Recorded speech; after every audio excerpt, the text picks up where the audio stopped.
खबर जांजगीर से है, जहां कांग्रेस के राष्ट्रीय महासचिव और प्रदेश प्रभारी सचिन पायलट ने जांजगीर पहुंचकर कांग्रेस के चुनावी प्रचार अभियान का आगाज किया। प्रदेश प्रभारी ने कार्यकर्ता सम्मेलन में कार्यकर्ताओं के अंदर भारी उत्साह भरा। उन्होंने कार्यकर्ताओं के दम पर चुनाव जीतने की बात कहते हुए कहा कि कार्यकर्ताओं की मेहनत से पार्टी प्रत्याशी जीत दर्ज करेंगे। बीजेपी पर निशाना साधते हुए कहा कि सरकार बनती रहती है, गिरती रहती है, लेकिन 10 साल में बीजेपी ने संस्थाओं का दुरुपयोग किया है। चुके हैं और हमारे कैंडिडेट श्री धैर्य जी के पक्ष में हम सब लोग यहाँ पर वोट मांगने आए थे। कार्यकर्ताओं में बहुत उत्साह है और मुझे लगता है कि यहाँ पर जो भाजपा के लगातार सांसद बने हैं बहुत ज़्यादा योगदान नहीं दे पाए विकास में, और अब जनता उठ चुकी है, बदलाव चाहती है। केंद्र की सरकार के खिलाफ लोगों के मन में बहुत सारे सवाल भी हैं और मुझे लगता है कि यहाँ पर जो परिणाम अब तक कांग्रेस पार्टी के आए छत्तीसगढ़ में, उससे कहीं ज़्यादा बेहतर इस बार परिणाम आने वाले हैं और कार्यकर्ताओं में बहुत उत्साह है। हम सब लोगों ने मिलकर कार्यकर्ताओं से आह्वान किया, कार्यकर्ताओं से एकजुटता का परिचय दें।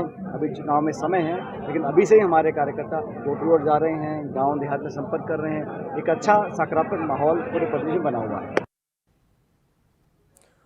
तो कांग्रेस प्रदेश प्रभारी का जांजगीर दौरा, सचिन पायलट आज छत्तीसगढ़ के दौरे पर हैं। इस खबर पर हमारे साथ मनोज शुक्ला हमारे साथ छत्तीसगढ़ से जुड़े हुए हैं। मनोज, सचिन पायलट आज छत्तीसगढ़ के दौरे पर पहुंचे हैं, क्या कुछ खास रहा?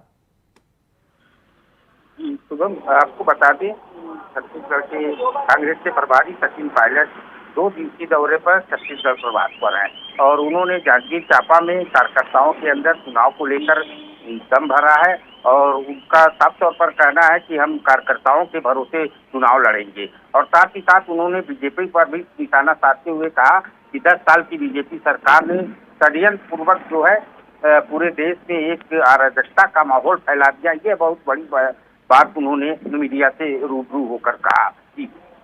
मनोज, कार्यकर्ताओं के दम पर तो चुनाव लड़ेंगे, वो बात तो ठीक है, लेकिन उनके पार्टी के अंदर जो उठापटक चल रहा है, उनके निचले स्तर एक कार्यकर्ता से लेकर के शीर्ष पदों पर विद्यमान जो नेता हैं उनको लेकर के जो मनमुटाव है, उसको लेकर के क्या कोई बातचीत हुई? क्योंकि अभी छत्तीसगढ़ के मुख्यमंत्री को लेकर भी भारी आक्रोश देखने को मिल रहा है।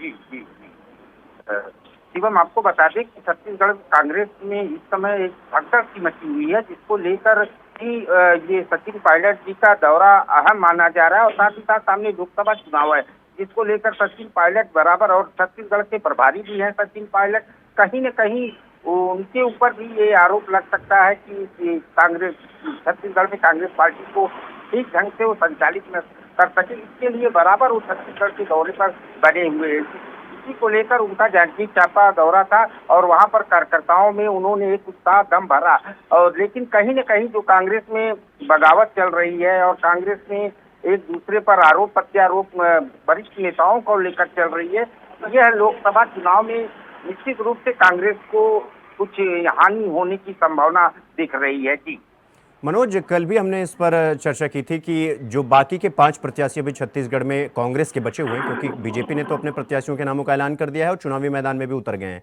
लेकिन कांग्रेस अभी 6 प्रत्याशियों का नामों का ऐलान करने के बाद बाकी जो 5 प्रत्याशी हैं वो अभी ऐसे बचे हैं। वो उन प्रत्याशियों के नामों का ऐलान कब हो सकता है? क्या उसको लेकर के कोई बातचीत की गई? जी, निश्चित रूप से शिवम, जिस प्रकार से छत्तीसगढ़ में कांग्रेस पार्टी में एक भगदड़ सी मची है, उसको लेकर अभी 5 प्रत्याशियों का नाम फाइनल नहीं हो पाया है। इसको लेकर सचिन पायलट से मीडिया ने सवाल किया था।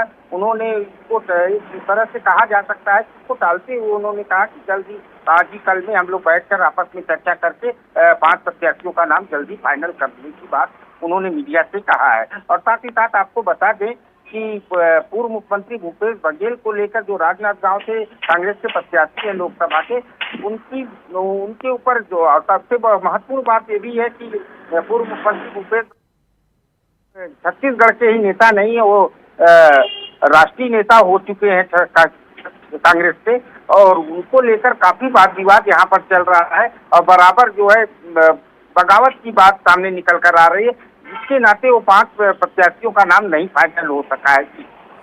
जी मनोज, क्योंकि अब छत्तीसगढ़ की जो राजनीतिक चुनाव प्रचार प्रसार की जिम्मेदारी है, पूरी रिस्पॉन्सिबिलिटी है, वो सचिन पायलट के कंधों पर है। ऐसे में सचिन पायलट वहां पहुंचते हैं, आज वो वहां पर पहुंचे हुए हैं, तो क्या कुछ हमला बोला सचिन पायलट ने बीजेपी पर?